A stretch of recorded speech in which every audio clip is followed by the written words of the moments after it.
If your coping strategies aren't really working, you might just be slapping a band-aid over a crack and hoping for the best. Some of the most common coping mechanisms don't fix the issue, they make it worse. And you're probably using some of these harmful coping strategies yourself.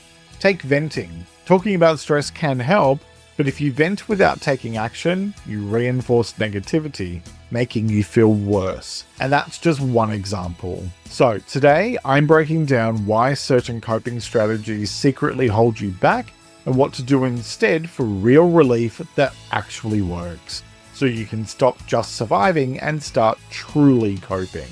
So let's talk. Coping strategies are supposed to help us deal with stress, anxiety, and overwhelm. But not all strategies are created equal. Some actually feed stress instead of reducing it. And if you're constantly turning to the wrong types of coping mechanisms, then you might be making your mental health a lot worse without even realizing it. I'm Jeremy, a mental health counselor, and I've dealt with my own challenges like anxiety and depression. So on this channel, I help you take control of your mental health with simple, practical advice that actually works. So let's discuss common coping strategies that often backfire. Then I'll share what actually works instead. Numbing out, which involves things like doom scrolling, TV binges, alcohol, etc. Look, we all need to unwind, but if you're constantly zoning out with Netflix, social media, or a drink in hand, you're avoiding the issue, not dealing with it. The problem is that escaping doesn't actually relieve stress, it just delays it.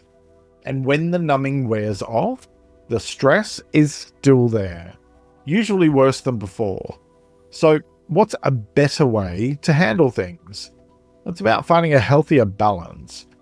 Balance screen time with real breaks. Go for a walk, read, or do something creative.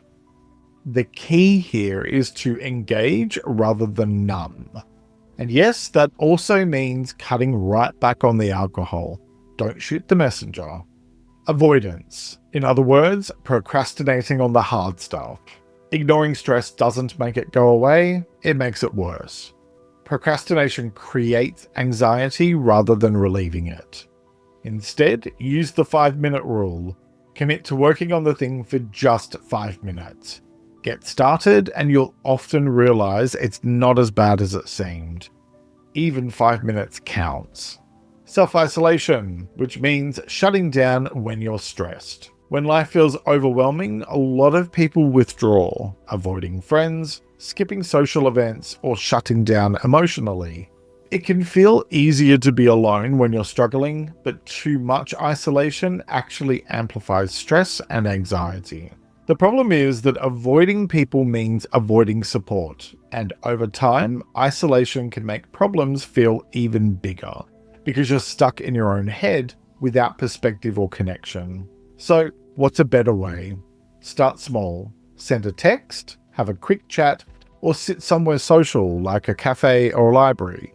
Remember that you don't have to face everything alone. Overloading yourself, which is when you try to stay busy to avoid stress. Some people cope with stress by doing more, taking on extra work, overcommitting, and filling every moment with tasks so they don't have to sit with their emotions. But you can't outrun stress. Eventually, burnout will catch up with you. A better way to handle it is to simply pause and create space to actually process your feelings instead of stuffing them down with busyness. You have to feel it to heal it. So here are 5 healthier coping strategies you can use. Give yourself permission to fail. Fear of failure fuels stress, but failure isn't the enemy, it's how you learn.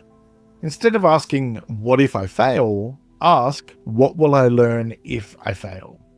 That mindset shift makes a huge difference. Move your body, even if you don't feel like it. Movement lowers stress hormones. Even a 10-minute walk helps. Next time you feel overwhelmed, shake it off. Literally. Move, stretch, walk, dance. Just get your body involved in shifting your mood. Schedule a worry window. If you're constantly anxious, schedule 10 to 15 minutes a day to do nothing but worry. Write down every anxious thought, but when the time's up, move on. This keeps worries from hijacking you because you control when to engage. Learn to sit with discomfort. Don't avoid stress, face it head on. Next time you feel anxious, instead of numbing or distracting yourself, pause, breathe, and feel it.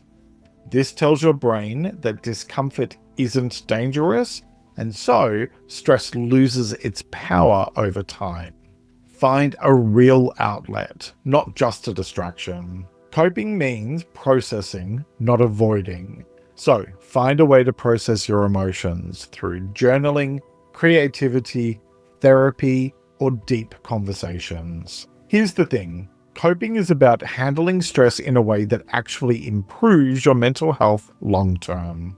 So here's my challenge to you. What's one coping habit you'll change today? Let me know in the comments. And if this video helped you, please give it a like, which tells YouTube that other people may find it helpful too. And subscribe for more practical mental health tips every Wednesday and Sunday. Struggling with stress? Watch this next. It's linked below or on screen now. Thanks for joining me today. Take care and talk to you next time.